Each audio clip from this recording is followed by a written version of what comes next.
nós vamos ver agora a respeito do consumo de ativo imobilizado. Bom, os ativos imobilizados eles são adquiridos para servir a empresa em vários períodos de sua existência, não sendo objeto normal de compra e venda.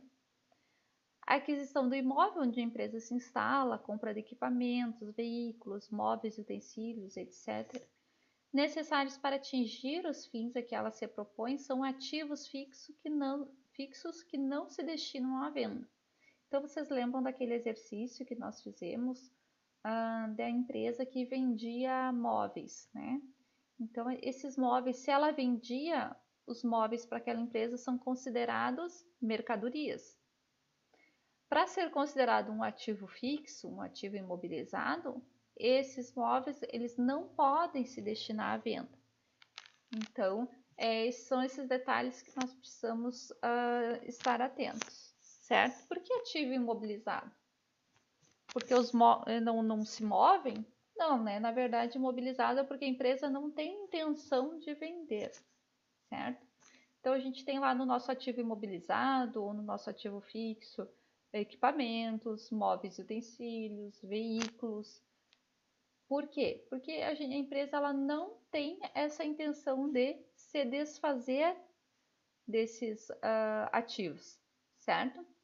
Bom, esses itens irão servir a empresa por vários exercícios e não é correto apropriar como despesa a totalidade do seu valor no momento da aquisição. Eu só poderia lançar como despesa se eu fosse usar somente naquele mês e todo o bem, né? Então, na verdade, tudo que vai para o ativo fixo, ele tem um tempo de vida útil limitado e estimável e mais longo do que um mês. Então, ele vai servir de base para o rateio da despesa daquele período e de outros períodos.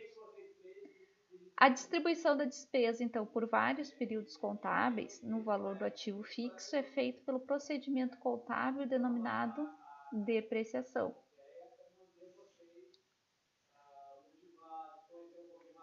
Então, um exemplo para ficar mais claro. A compra de um equipamento por 3 milhões, cuja vida útil foi estimada em 10 anos, como que eu vou fazer esse cálculo? Bom, se a vida útil do bem foi estimada em 10 anos, eu pretendo utilizar ele, consumir esse bem durante 10 anos.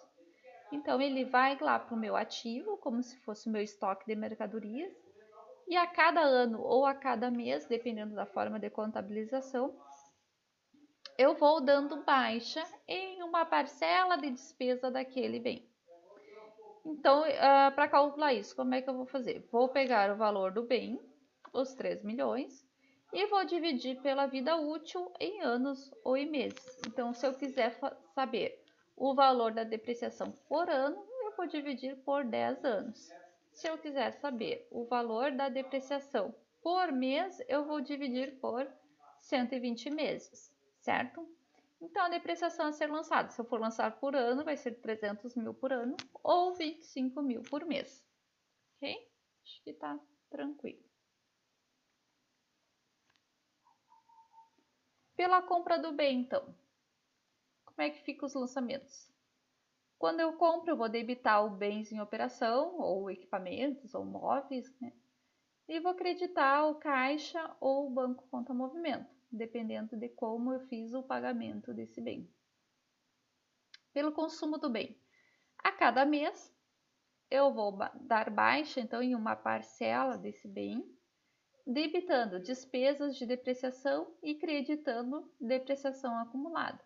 Observem que eu não mexo no valor do bem, né? Eu não vou utilizar essa conta aqui. Eu vou utilizar uma outra conta, que ela é uma conta retificadora, assim como vocês viram o capital integralizar, que ele corrigia o valor do capital. Nós vamos utilizar essa conta depreciação acumulada, que vai corrigir o valor do bem. Então, eu vou pegar um balanço e vou saber que lá aquele equipamento ou aquele imóvel lá é de 3 milhões, ele já foi consumido 300 mil. Então, ele não é um bem novo, ele já não vale mais os 3 milhões. Ele já teve um desgaste de 300 mil referente a um ano, certo? Também vamos ter passivos que vão se transformar em receitas. Qual é a regra geral? Agora sim, né? Que é o exemplo que eu tinha me antecipado anteriormente. O recebimento antecipado de valores por conta de serviços a serem executados ou vendas de bens a serem entregues. Então, eu vou ter essa situação. Eu vou vender um serviço, né? Vou me comprometer a prestar um serviço. No ato da contratação desse serviço, o cliente pagou 50% adiantado. Eu vou prestar esse serviço no próximo mês. E então, quando eu terminar, o cliente vai pagar mais o restante, os outros 50%, referente ao serviço prestado. Então, o que ocorre? Na data do recebimento do valor, eu vou creditar uma conta de passivo e vou debitar caixa. Debito caixa porque o dinheiro entrou na conta da empresa. Agora eu vou creditar uma conta de passivo porque eu vou criar a obrigação de prestar aquele serviço para o cliente. Se acontecer alguma coisa, eu não conseguir prestar esse serviço, eu vou precisar devolver este valor. Por isso é uma obrigação. E vai ficar lá como conta de passivo. Ao final de cada período, eu tenho que fazer um levantamento daqueles adiantamentos em que já houve a prestação de serviço. E daí transferir da conta de adiantamento de clientes para a conta de resultado, ou seja, para a conta de receita. Então, adiantamentos de clientes representam recebimentos antecipados que vão gerar um passivo, por representarem a obrigação de prestação de serviço futuro ou entrega posterior de bens. Isso também pode acontecer com bens. Quando o cliente antecipa o valor de um bem para fazer sua reserva, por exemplo, mas não ocorre a entrega desse bem, a entrega vai ocorrer só em um período futuro, então também vai gerar uma obrigação lá no meu passivo, que eu vou ficar obrigada a entregar esse bem futuramente. Se eu não entregar o bem, eu preciso devolver o adiantamento efetuado, ok? O valor desse recebimento deverá ser creditado em uma conta de passivo, cujo título expresse claramente tratar-se de adiantamento de cliente, com valor recebido antecipadamente. E daí a gente traz um exemplo. Uma empresa recebe 1 milhão antecipadamente para prestar serviços futuros. Desde que esse recebimento beneficie mais de um período contábil, ou seja, não é para amanhã, né, dentro do mês, ele deverá ser creditado em uma conta de passivo. Então, nós temos aqui o exemplo então de um adiantamento de receitas. Pelo recebimento dos serviços não prestados, eu vou debitar então caixa ou banco conta movimento, porque eu recebi esse valor vai estar entrando no meu caixa ou vai entrar no meu banco, e vou acreditar a obrigação, que é uma conta de passivo, adiantamento de clientes. Pela prestação de serviços já recebidos, né? Então, quando eu realizo esse serviço, eu presto esse serviço que eu já recebi, então eu não vou receber esse dinheiro, eu preciso dar baixa nesse adiantamento de clientes lá da conta de passivo. Então, eu vou debitar adiantamento de clientes e vou creditar receita de serviço. Então, nós temos assim um quadro resumo da despesa. Então, nós temos as despesas que ocorrem no período atual e as despesas futuras, que ocorrem em períodos futuros. Nós temos aquelas despesas que são pagas à vista ou as despesas que são pagas a prazo. Então, uma despesa que ocorre dentro do período e é paga à vista, eu vou usar a conta de despesa e vou dar saída do caixa. Uma despesa que ocorre dentro do mês, né, dentro do período, no período atual, e é a prazo, eu vou usar a despesa e uma conta de obrigação. Então, aqui eu tenho despesa, ativo, passivo. Qual é a demonstração que vai influenciar e que vai alterar, vai ter alterações? Vai ser da demonstração de resultado do exercício. Por quê? Porque eu estou debitando despesa, então estou alterando o resultado do exercício. Para mais ou para menos? Se é despesa, é para menos, né? Bom, agora uma despesa que não é o período atual, o período futuro. Uma despesa futura. Não foi consumida ainda, mas ela foi paga à vista. Então, eu tenho que lançar uma conta do ativo, que é uma despesa paga antecipadamente, e vou creditar uma conta do caixa.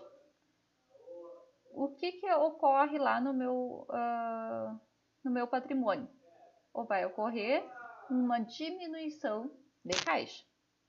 Agora, se essa despesa futura ela for paga a prazo, eu vou debitar a despesa antecipada, conta do ativo, ou despesa paga antecipadamente, e vou creditar contas a pagar, que é uma conta do passivo, é uma obrigação. O que está acontecendo aqui? Está aumentando uma dívida.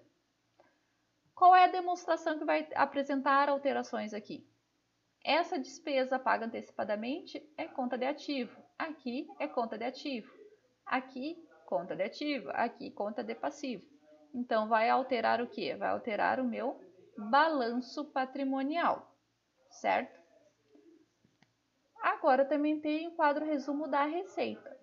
Então, as receitas atuais.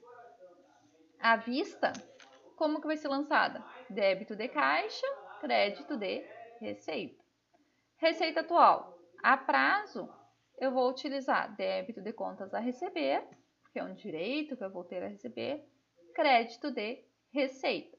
Qual a demonstração que vai sofrer alteração? A demonstração do resultado do exercício. Agora, a receita de períodos futuros, ou receitas futuras, que ocorrerem à vista, eu vou debitar o caixa e vou creditar uma obrigação, que é adiantamento de cliente. O que ocorre aqui à vista? Tanto na atual quanto na futura, aumenta o meu caixa. Agora, se essa receita futura for a prazo, eu vou aumentar aqui o que? Um direito e vou creditar uma obrigação, que é o adiantamento de clientes. Né? Então, aqui eu aumento um direito e aumento uma obrigação. Qual é a demonstração que vai sofrer alterações aqui no caso das receitas futuras? O balanço patrimonial, né? Porque aqui eu tenho um crédito de adiantamento de clientes que é passivo, tanto na vista quanto que na prazo. O que muda é a conta a débito, que no caso da vista vai entrar no caixa, e na prazo é um direito, que é um título a receber. Certo? Bom, esse quadro de ajustes ele vem para facilitar, então, esses lançamentos finais de exercício. Então, nada mais é do que uma folha de papel com colunas especiais usada para facilitar o trabalho de apuração de resultados periódicos e elaboração de demonstrações contábeis. Ele não é obrigatório, tá? É só um método auxiliar, um meio extracontábil de se chegar ao resultado do período e a preparação das demonstrações. Os ajustes nele feitos deverão ser escriturados no livro diário e com devido transporte para o razão. Então, esse quadro de ajustes, ele não substitui lançamentos no diário e no razão, igual os lançamentos precisam ser feitos. Agora, por outro lado, eu não tenho obrigatoriedade de fazer esses lançamentos no quadro de ajuste. E para finalizar, então, nós temos a sequência dos procedimentos contábeis. Então, digamos assim que vocês não tenham o exercício, o PEDC do exercício, vocês precisam seguir essa sequência. A primeira coisa a ser realizada, então, são os lançamentos no diário e respectivos registros nos razonetes, né? Depois, o levantamento do balancete de verificação. Aí, preenchimento do total do quadro de ajustes, se vocês utilizarem o quadro de ajustes. Lançamentos de ajustes e de encerramento e registro no razão e no diário. O que são os lançamentos de ajustes? Os lançamentos de apropriação de seguro, lançamento de despesas antecipadas, receitas antecipadas. Então, esses são ajustes. O que são os lançamentos de encerramento?